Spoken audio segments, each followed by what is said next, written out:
Welcome to today's story. Before we dive in, we'd love to know where you're tuning in from. Drop a comment and tell us your city or country.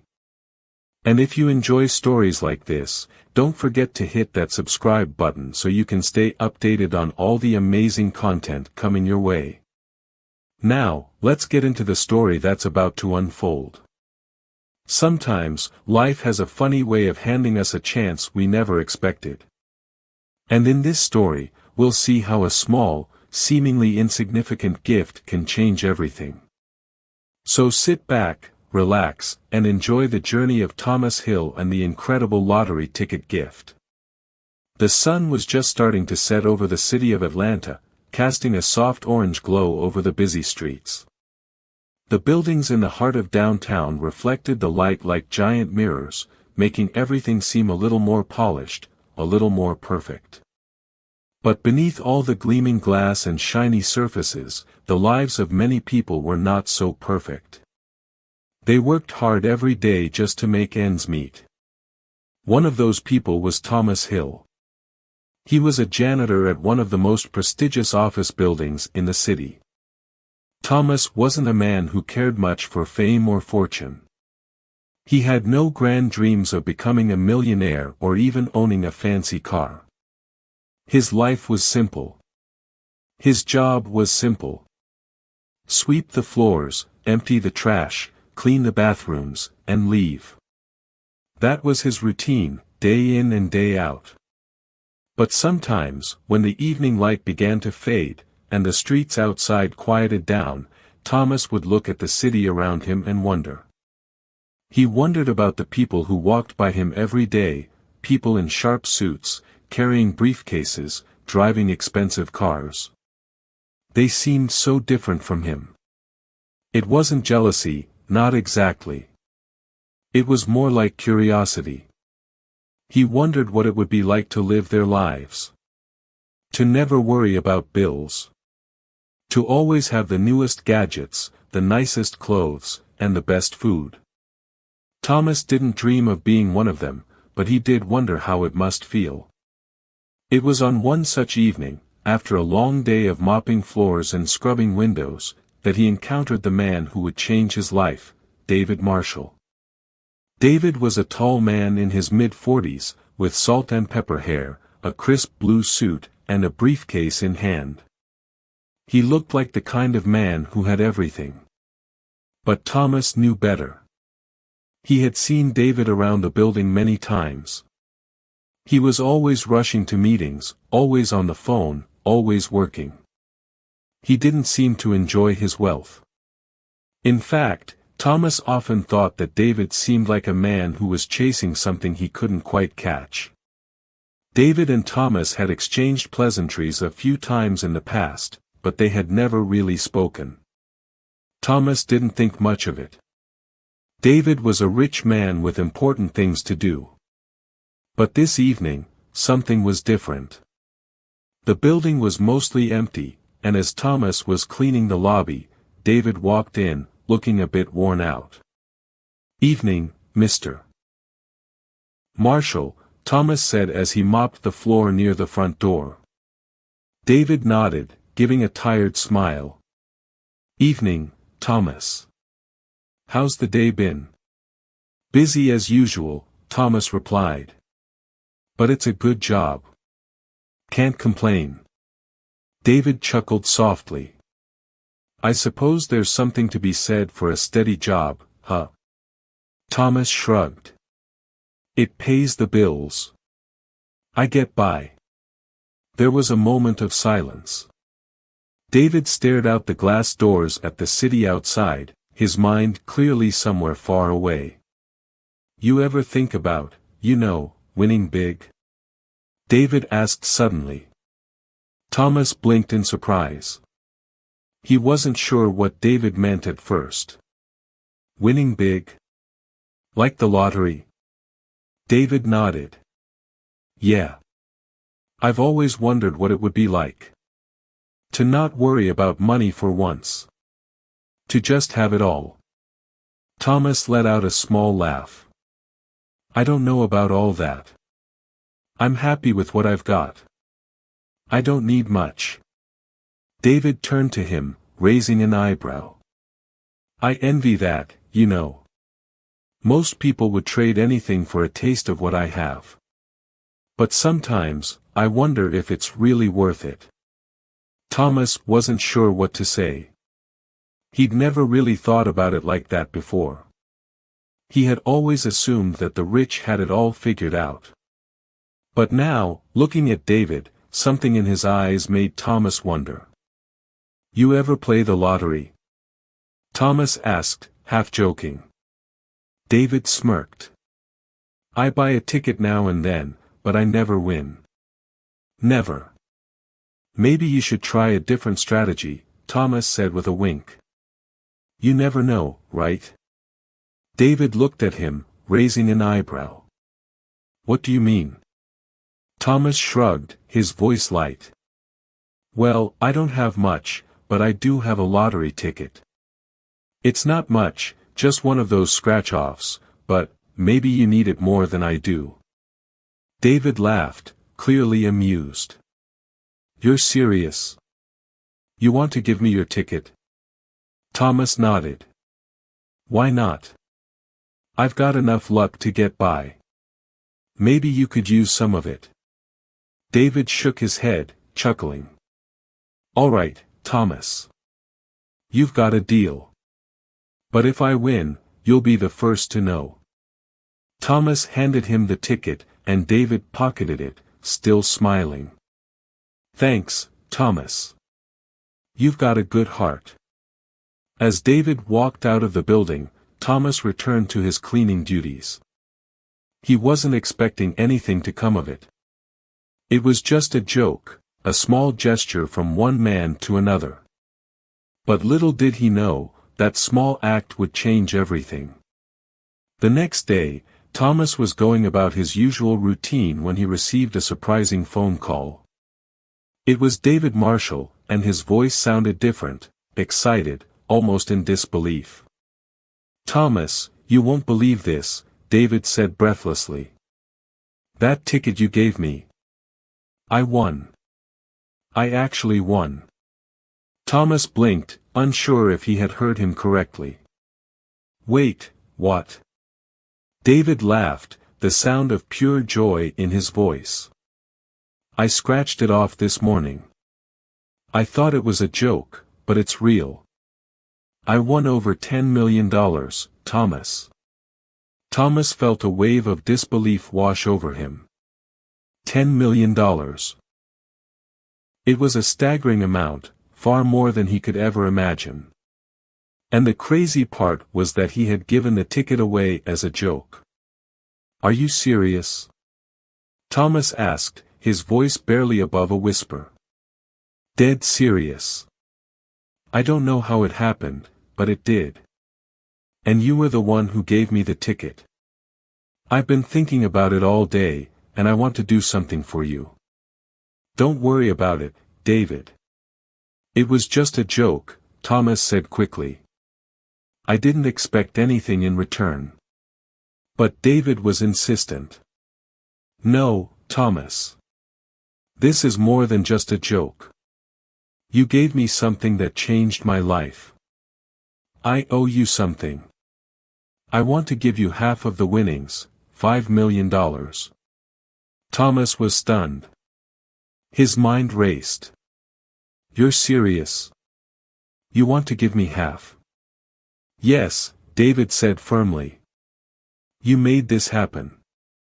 You were kind to me, and I can't just take this money and walk away. I want to share it with you. Thomas didn't know what to say. $5 million. It seemed impossible, like something out of a dream. David continued.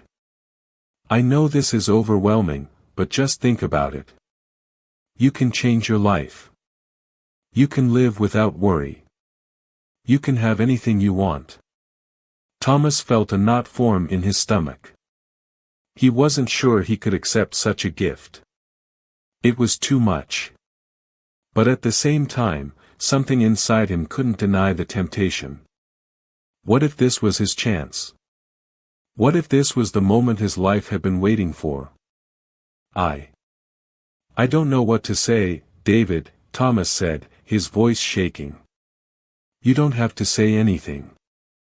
Just let me help you, Thomas. This is my way of thanking you for giving me that ticket. You've earned it. For a long moment, Thomas stood there in silence, his mind racing. He had never imagined anything like this. It felt unreal. And yet, it was happening.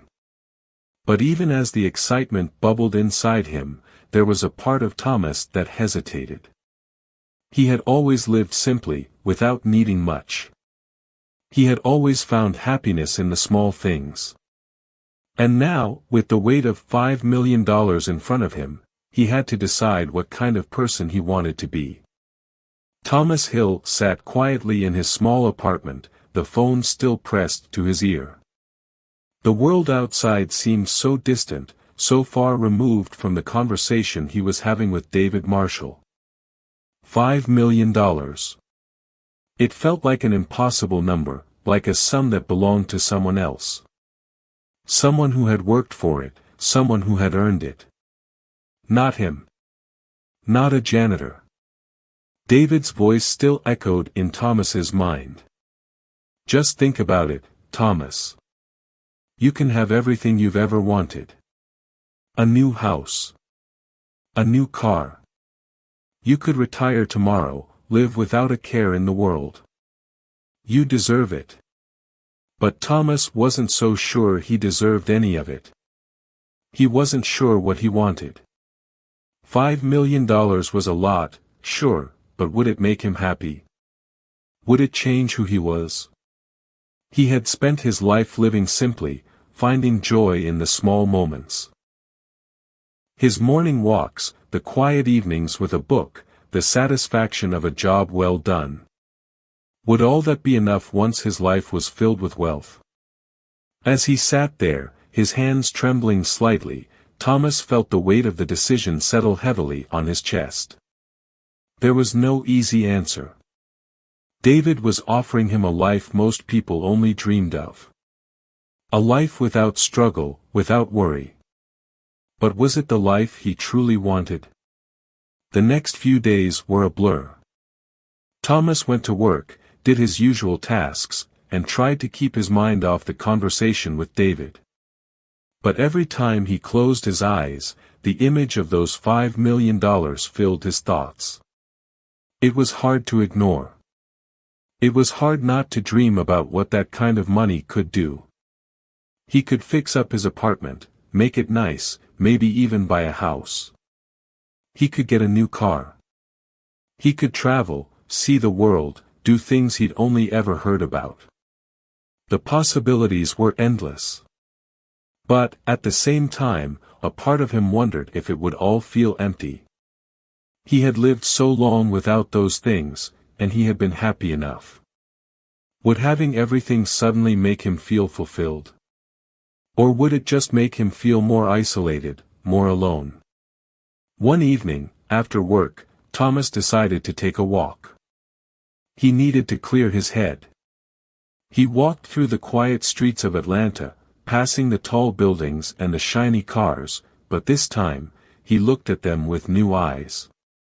He noticed the people walking by, their faces buried in their phones, their minds clearly elsewhere.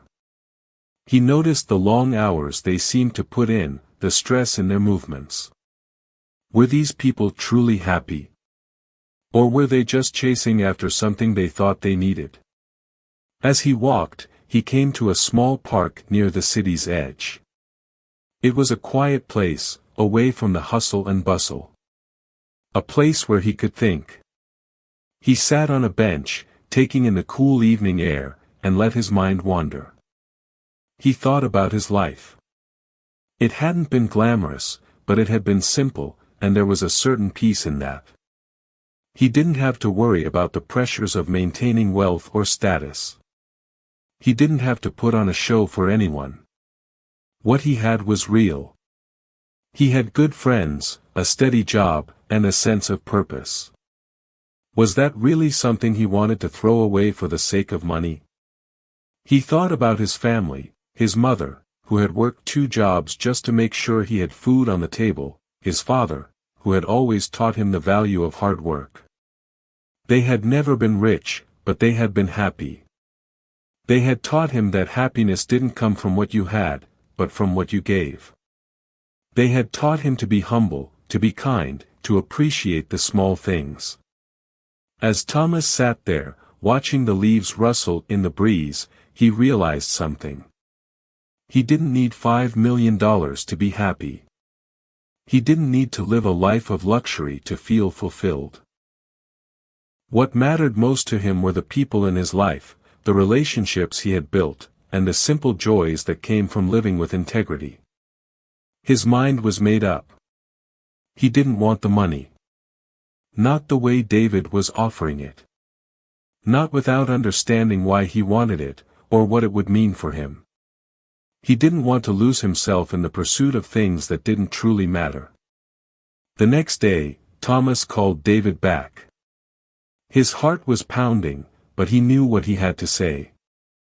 "David," he began, his voice steady but firm, "I've thought about it a lot, and I'm grateful for your offer. Really, I am. But I can't accept it.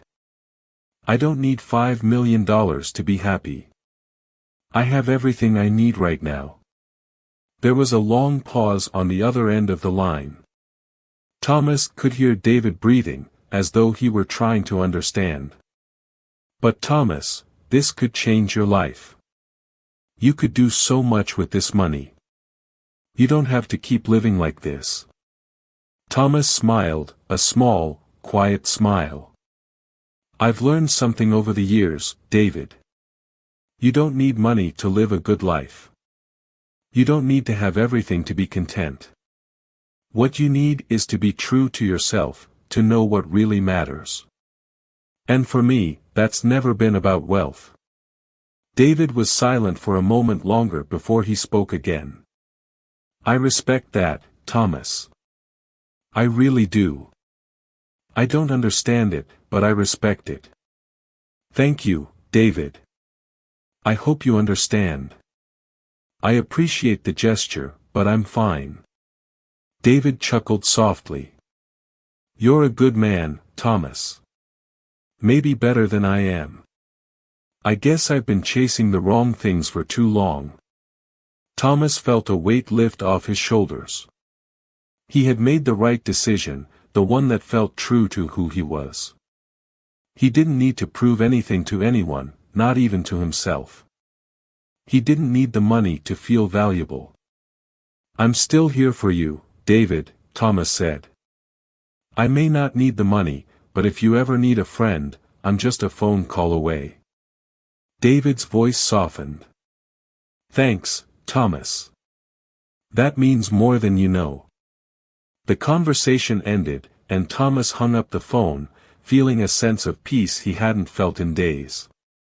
The world didn't need to change for him to be happy.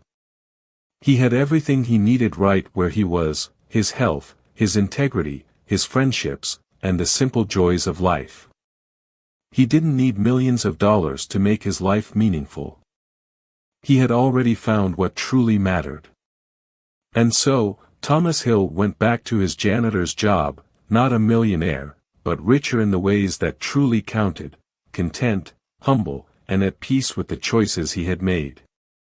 He didn't need a lottery ticket to tell him how lucky he was.